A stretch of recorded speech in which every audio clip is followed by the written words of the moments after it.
Alors en termes de gestion du stress et de l'énergie, il y a quelques conseils qu'on peut vous donner. Le premier, c'est bien préparer vos affaires la veille et y mettre tout ce dont vous allez avoir besoin en cas de panique, à savoir des Kleenex, de l'eau, votre effaceur, et puis aussi quelque chose à manger dans les cas de coups de mou, une barre de céréales, quelque chose qui ne tâche pas votre copie idéalement, et puis aussi pensez à un petit griri, un porte-bonheur qui va vous rassurer dans les moments de stress. Autre conseil maintenant sur le temps, en termes de gestion du temps, minutez-vous. Il faut qu'au bout d'une heure, vous ayez bien lu les textes, que vous ayez choisi quel était l'exercice entre disserte, commentaire et écrit d'invention que vous allez faire. Et il faut que vous ayez idéalement traité la question sur corpus. Donc au bout d'une heure, regardez où vous en êtes et si vous n'y êtes pas, accélérez les rythmes. En termes de brouillon, n'écrivez pas tout au brouillon, vous allez perdre un temps fou. Au brouillon, il faut jeter ses idées, il faut éventuellement faire son plan pour la disserte, commentaire, etc. Mais voilà, n'écrivez pas tout, sinon vous n'allez pas vous en sortir.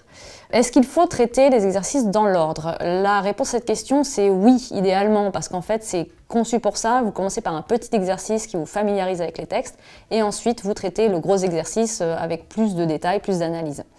Si vous avez des difficultés à choisir entre dissertation, commentaire, écrit d'invention, d'abord fiez-vous à ceux que vous avez plus réussi dans l'année. Donc ça suppose que vous soyez exercé à ces trois types d'exercices. Vous savez ça en général, ce avec quoi vous êtes le plus à l'aise. Et puis vous allez vous confronter au sujet qui est donné. Si ce sujet ne vous inspire pas alors que c'est la méthodologie qui, elle, vous rassure, prenez quand même le temps au brouillon de jeter vos premières idées pour voir si vraiment vous avez rien, vous n'avez pas d'inspiration sur ce sujet, ou si vous allez réussir à le traiter. Donc si vraiment vous n'y arrivez pas, prenez un autre type d'exercice, mais ce sera par défaut. Autre question qu'on pose souvent, est-ce qu'il faut écrire les titres dans les copies pour votre gros exercice? La réponse est non. Les titres, vous les formulez sous forme de phrases dans les introductions de vos parties, mais vous ne les détachez pas de votre propos.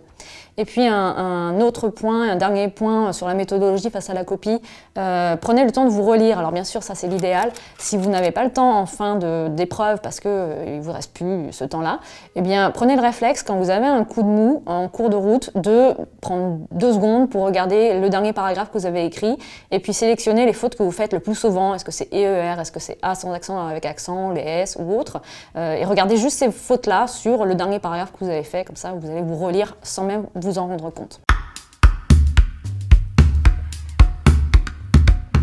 Alors les correcteurs ont des attentes, vous vous en doutez, et en termes de barème, malheureusement, je ne peux pas vous en dire beaucoup plus parce que, en dehors du fait que le premier exercice est noté sur 6 points et le deuxième sur 14, le reste est l'appréciation de chaque correcteur. Donc il n'y a pas de points déterminés pour la langue, la méthodologie ou les idées.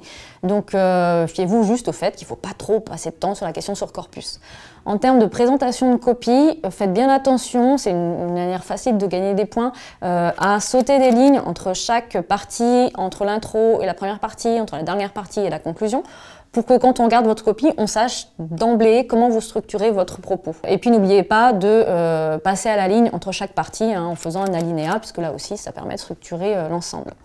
Si vous avez des difficultés pour rédiger, pour écrire, si vous avez souvent des tournures de phrases un peu maladroites ou des phrases mal construites, un conseil, faites comme en langue étrangère, faites des phrases courtes et simples et choisissez seulement des mots que vous maîtrisez. Ça évitera les approximations ou les choses un petit peu floues. Donc allez au plus simple et au plus court. En termes d'erreurs à ne pas commettre, bien sûr il y a les contresens, notamment sur la période à laquelle appartient un auteur, mais bon ça, on ne peut pas toujours prévenir. En tout cas, vous pouvez faire quelque chose assez facilement, à savoir bien présenter votre copie, donc avec les sauts de ligne, etc., mais aussi écrire lisiblement, soigneusement, pour que la première impression que vous donnez à votre correcteur quand il prend votre copie, ce soit celle de « Ah, je vais pas avoir de difficulté à lire cette copie » et non pas « Ouh là là, je vais encore y passer beaucoup de temps parce qu'il faut que je déchiffre ». Et puis, peut-être en conclusion, un dernier point, ce serait justement les bons points des bons profs. Qu'est-ce que vous pouvez faire pour vous démarquer et montrer que vous êtes un bon élève?